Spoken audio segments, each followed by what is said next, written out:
আল্লাহ চাইলে পারতেন প্রত্যেকদিন ফজর বেলা আমাদের কাছে ফেরেশতা পাঠাইয়ে আমার বান্দার একটু ঘুম থেকে ডাইকা দেয় নামাজ পড়ার জন্য।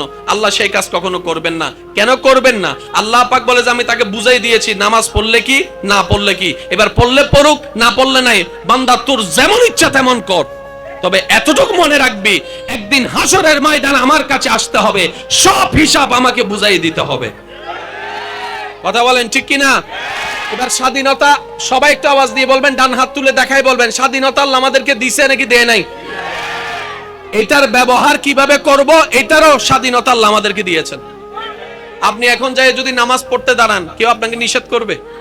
ফেরেশতা এসে নিষেধ করবে না। আপনি যদি এখন গাঁজা খাইতে যান, ফেরেশতা এসে নিষেধ করবে না। যা করার করেন, কিন্তু হিসাব হবে হাসরে। তো বুদ্ধিমান কারা?